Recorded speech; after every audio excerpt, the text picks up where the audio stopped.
Bonjour, nous sommes aujourd'hui le mercredi 14 septembre et c'est la fête aujourd'hui.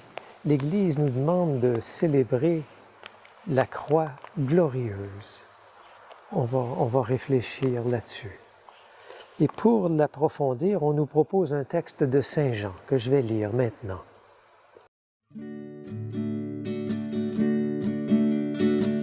Honneur et gloire à toi, Seigneur, Jésus, source d'amour, toi le chemin de vie, le roi de la paix, Jésus, Jésus, Jésus. En ce temps-là, Jésus disait à Nicodème: nul n'est monté au ciel sinon celui qui est descendu du ciel, le Fils de l'homme. De même que le serpent de bronze fut élevé par Moïse dans le désert, ainsi faut-il que le Fils de l'homme soit élevé, afin qu'en lui tout homme qui croit ait la vie éternelle. Car Dieu a tellement aimé le monde qu'il a donné son Fils unique, afin que quiconque croit en lui ne se perde pas, mais obtienne la vie éternelle. Car Dieu a envoyé son Fils dans le monde, non pas pour juger le monde, mais pour que par lui le monde soit sauvé. Honneur et gloire à toi, Seigneur, Jésus, parole de vie, toi, lumière dans ma vie, la joie dans mon cœur, Jésus, Jésus, Jésus. Alors, je vous disais tout à l'heure qu'on célèbre la croix glorieuse. C'est pas un thème facile, la croix glorieuse. Récemment, à Saint-Matthieu, il y avait une jeune qui était venue pour une catéchèse. Elle se préparait à la confirmation et Cécile était la catéchète qui formait.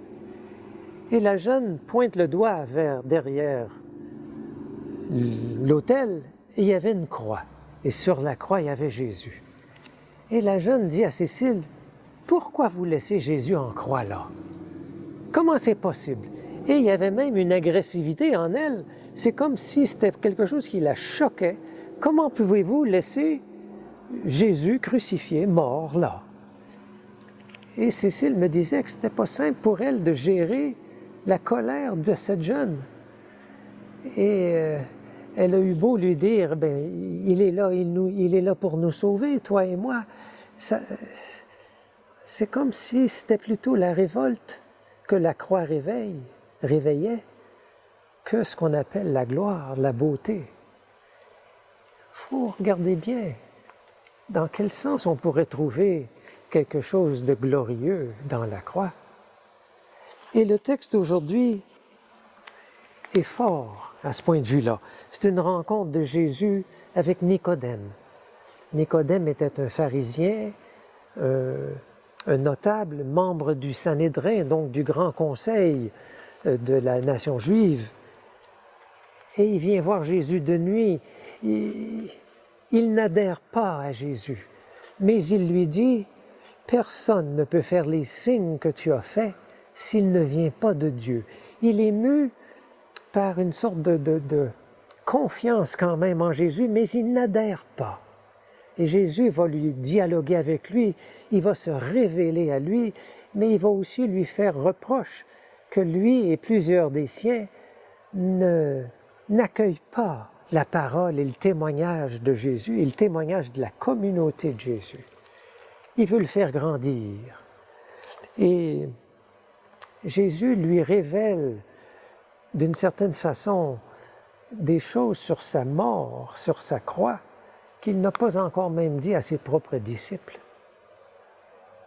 Il lui dit: de même que Moïse a mis sur un bâton un serpent d'airain pour guérir ceux qui étaient mordus par les serpents, ça c'était dans le temps de la fuite du peuple israélite dans le désert. Il dit de même que Moïse levait ce serpent pour guérir ceux qui le regardaient, de même je devrais être élevé. C'est Jésus qui dit ça à Nicodème, afin que tout homme qui a confiance en moi trouve la vie. C'est bouleversant, ces paroles-là.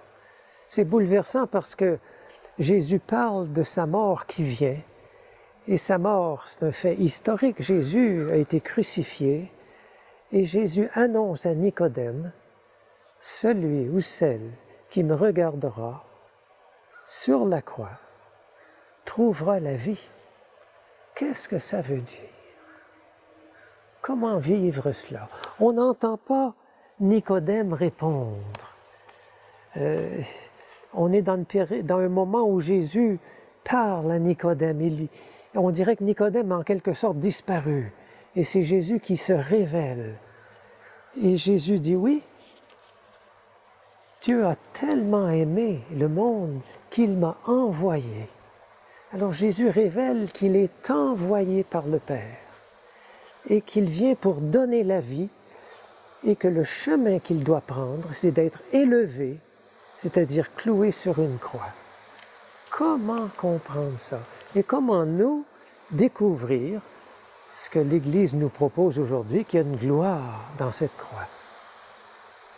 Alors je crois qu'il faut peut-être aujourd'hui en profiter, c'est la journée de la croix glorieuse, pour aller regarder Jésus sur la croix, aller méditer sur une scène peut-être de la Passion où on voit Jésus sur la croix. Mais on n'a pas forcément envie d'aller là. La jeune catéchumène qui ne voulait pas demeurer devant la croix, on a ça en nous aussi. Ça nous scandalise et puis on aime mieux voir Jésus glorieux, ressuscité, que sur la croix. Mais je pense que si on prend le temps d'aller regarder Jésus sur la croix, on va sentir le rejet que le peuple, ou surtout les notables juifs, pharisiens, le rejet que beaucoup ont eu par rapport à Jésus. Ça sera une chose que ça va nous révéler. Ça va peut-être aussi nous révéler que moi aussi, je suis capable de rejet. Moi, quand je regarde dans ma vie, je vois dans mon histoire des moments où j'ai rejeté des personnes différentes de moi par pur préjugé. Je l'ai fait. Donc, je me rends compte, c'est en moi aussi cette capacité de rejeter quelqu'un d'innocent. Si je regarde encore Jésus sur la croix, peut-être je vais tout d'un coup me rendre présent, découvrir tous ceux et celles autour de moi aujourd'hui qui vivent encore un certain rejet à cause de leurs différences, peut-être parce qu'ils représentent une charge pour la société, on les met de côté, peut-être on craint leur présence et on fait en sorte qu'ils soient avortés, même avant qu'ils naissent. Je vois des personnes qui ont un handicap, parfois on les met de côté, ils sont une charge presque de trop. Alors peut-être en demeurant à regarder Jésus sur la croix, je vais voir tous ceux et celles qui souffrent de ne pas être accueillis comme lui. Peut-être si je reste encore à regarder, je vais commencer à ressentir que j'aimerais peut-être faire partie, peut-être pas seul, mais d'une communauté qui choisit d'être proche de ces personnes-là, celles qui sont rejetées, qui souffrent de ne pas être accueillies, les personnes en prison, les personnes des Premières Nations qu'on a rejetées, on sait comment, dans l'Église et ailleurs. Peut-être je vais avoir envie d'être dans une communauté qui devient plus proche d'eux pour rétablir la justice.